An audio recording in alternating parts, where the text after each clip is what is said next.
구약시대에 하나님의 택함을 받은 민족은 이스라엘 민족뿐이었습니다. 이방인은 하나님의 백성이 아니었습니다. 우리도 이전에는 백성이 아니었습니다. 그러나 예수님을 믿음으로 이제 우리는 하나님의 택하신 족속이 되었습니다.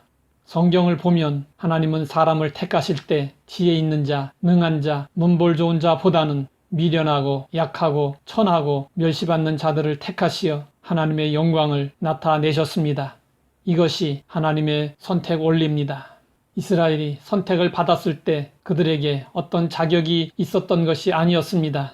일방적인 하나님의 은혜였습니다. 하나님이 우리를 선택하실 때도 전적으로 하나님의 은혜였습니다.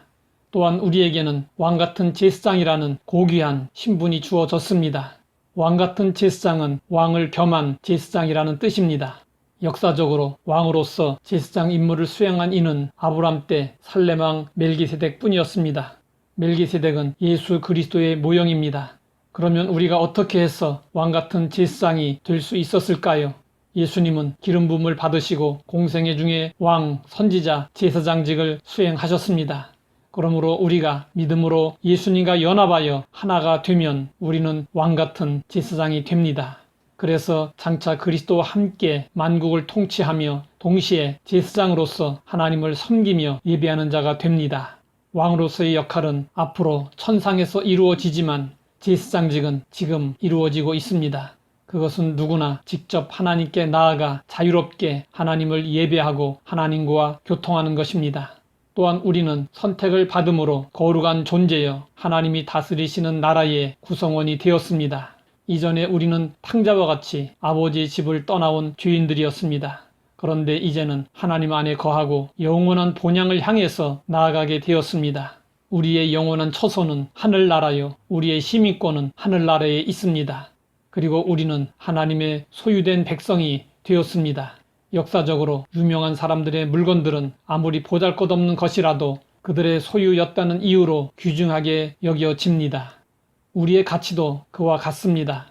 우리가 어떠한 모습을 지녔던지 간에 우리가 하나님의 소유된 자라는 이유 하나로 우리는 존귀한 것입니다. 우리는 우리 자신의 것이 아닙니다. 그 이유는 하나님이 우리를 소유하시기 위하여 상상할 수 없는 값을 지불하셨기 때문입니다. 하나님은 예수님의 핏값으로 우리를 사셨고 예수님은 십자가에서 그 값을 다 지불하셨습니다. 우리는 택하신 족속, 왕같은 제사장, 거룩한 나라, 그의 소유가 된 백성입니다. 이것이 예수님을 믿음으로 인해 변화된 우리의 영광스러운 신분입니다. 우리는 자부심을 가져야 합니다. 하나님께 선택받았다는 자부심을 가져야 하고 왕같은 제사장, 거룩한 나라, 그의 소유가 된 백성이라는 엄청난 신분에 대한 자부심을 가져야 합니다. 그리고 그리스도인의 신분에 합당한 삶을 살아야 합니다. 그 합당한 삶은 우리를 어두운 데서 불러내어 그의 기이한 빛에 들어가게 하신 이의 아름다운 덕을 선전하는 것입니다. 하나님의 아름다운 덕은 사랑, 의, 거룩, 선하심, 신실하심과 같은 하나님의 거룩하신 성품입니다. 우리는 새로운 신분에 합당한 거룩한 삶을 살면서 하나님을 전하여 믿지 않는 가족, 친지, 이웃들이 하나님을 믿어 구원을 얻도록 해야 합니다. 이것이 하나님이 우리에게 새로운 신분을 주신 목적이고 우리의 사명입니다.